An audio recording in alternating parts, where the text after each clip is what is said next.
pola pikir dari teman-teman kita ini mau mengatur dunia ini ataupun mengatur hukum di republik ini.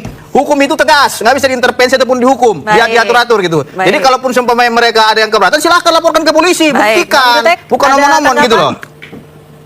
Bang Jutek ada tanggapan? Kenapa? Ya, silakan laporkan. Nggak apa-apa lah kita. Ya kan buktikan aja. Enggak, saya nggak suka saudara bilang bahwasanya mereka umpamanya mereka ini pencuri, jangan diumpamakan negatif terhadap klien saya. Anda ini kan masih melaporkan, belum ada terbukti atau tidaknya gitu loh. Dan PK saudara juga sudah ditolak.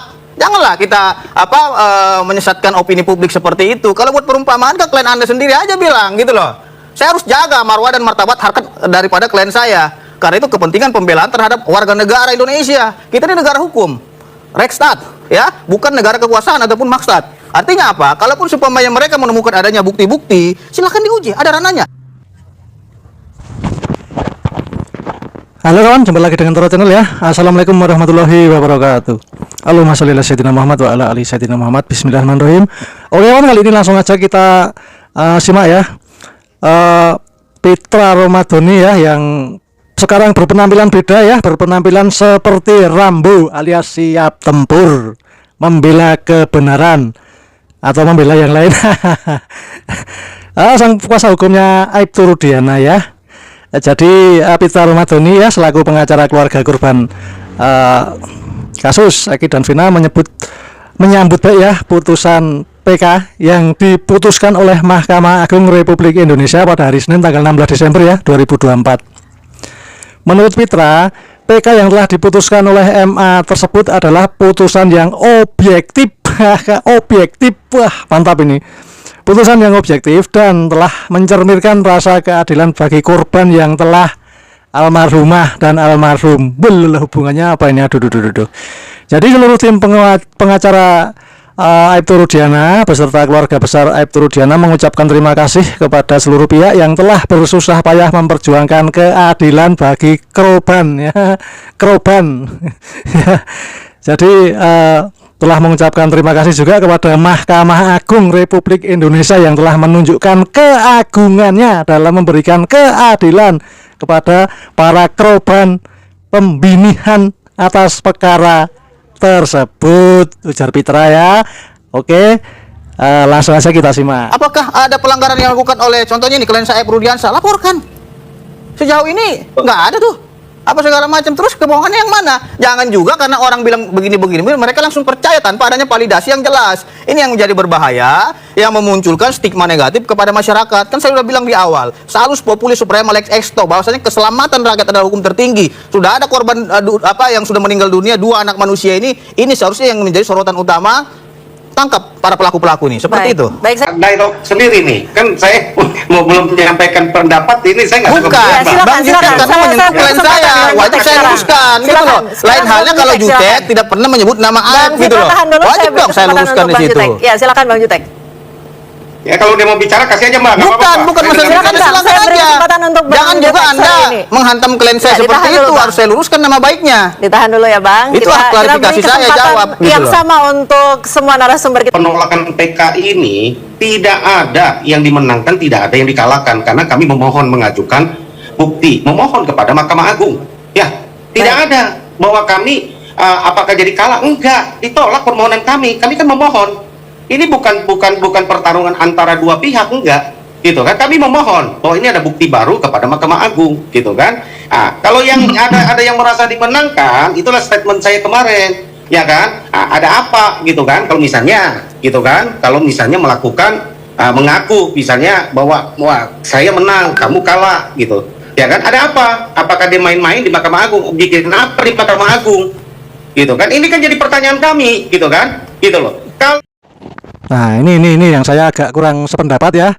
Saya tidak sependapat ya. Jadi atas ditolaknya putusan PK tersebut ya, Pitra menyarankan agar para terpidana segera insaf ya, dan bertaubat kepada Tuhan Yang Maha Kuasa ya. Dia bilang ya semestinya mereka menyadari tanda-tanda kekuasaan Tuhan dalam kasus tersebut sudah terlihat, di mana meninggalnya pemimpin Padepokan yang dipimpin dalam acara Sumpah Pocong Saka Tatal dan meninggalnya almarhum Abi ya, mantan napi yang diberikan kesaksian tidak benar terhadap korban yang telah MD tersebut itu semua adalah pertanda Tuhan marah dengan kebohongannya, kata Pritra Romradronri ya. Waduh. Jadi sebelumnya diberitakan MA menolak permohonan PK tersebut ya dari 7 terpidana. Terus langsung aja ya, saya nggak sependapat ini, langsung aja kita simak Bang Jutek Bongso, sang pahlawan pembela kebenaran. Ya, karena kita ini kan profesional ya. Jadi saya hanya menyampaikan bahwa langkah-langkah hukum kami ke depan tentu akan menentukan setelah kami membaca minuta yang kami terima. Salinan berkasnya pun belum kami terima, ya kan? Apa yang kami mau komentari?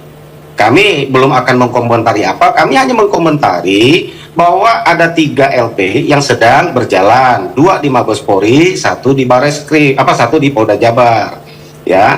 Bahwa laporan-laporan ini pasti ya akan berjalan menurut kami. Kenapa? Terutama yang misalnya terhadap laporan kami kepada Aib dan Dede, ya itu pasti akan berjalan karena salah satu itu pasti ada yang berbohong, kan itu yang tadi saya katakan. Silakan Mabes Polri yang menentukan, ya di antara 2 yang kami laporkan, tadinya kan dua-duanya kami laporkan bahwa ini memberikan keterangan palsu, bahwa kami yakini peristiwa kejar-kejaran, timpuk-timpukan itu tidak ada di flyover, saksinya begitu banyak, itu udah banyak diperiksa di Mabes Polri, di Bareskrim.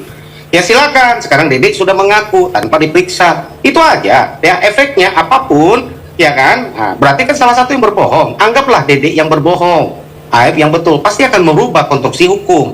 Kenapa? Di awal itu kesaksian penglihatan Aib itu dikuatkan Dedek. Sekarang kalau Dedek mengaku berbohong, anggaplah Dedek yang berbohong misalnya, ini pasti akan berimplikasi kepada putusan. Itu ada pakar hukum pidana Prof. Hipnu bisa menjelaskan efeknya apa, gitu kan, dalam rangkaian peristiwa. Dari situlah nanti kita akan lihat apa yang bisa kita lakukan.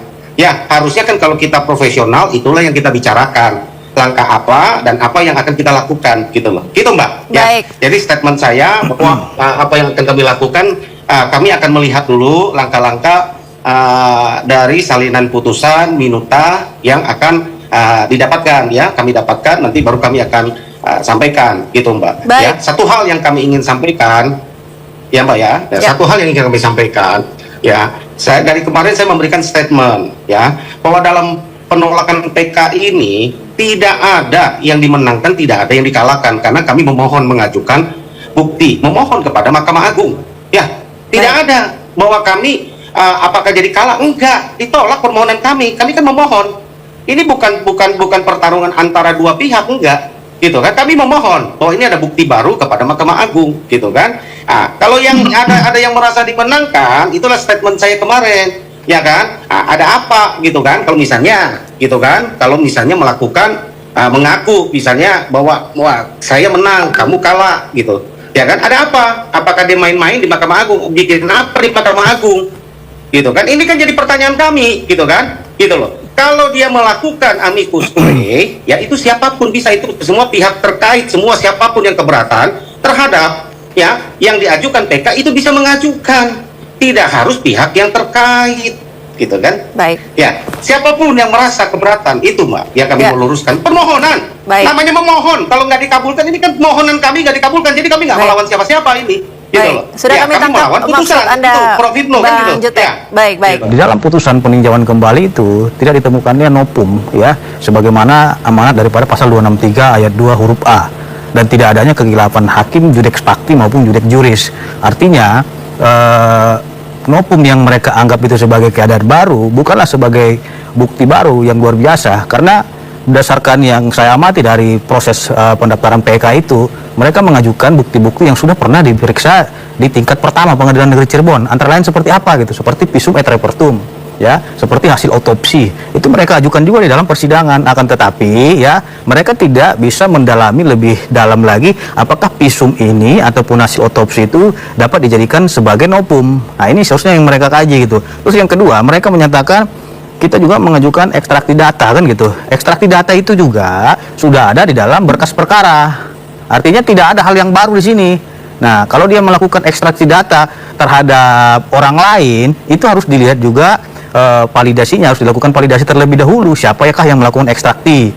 Nah, sebagaimana peraturan tentang laboratoris kriminalistik Mabes Polri mengatakan untuk dapat dijadikannya suatu bukti, alat bukti yang sah itu, bukti elektronik itu, sebagaimana pasal 1 ayat 7 itu mengatakan, terlebih dahulu harus dilakukan uji forensik di laboratorium kriminalistik Mabes Polri. Nah, ini kan nggak ada ini, kalaupun mereka katanya mau melakukan ekstraksi data dengan handphone orang lain yang berbeda-beda. Nah, jadi siapa yang bisa menjamin keakuratan daripada bukti-bukti mereka ini gitu loh. Jangan juga nanti mereka menemukan foto-fotonya itu editan-editan ataupun foto-foto yang sudah direkayasa karena ada foto-foto korban dan lain-lain.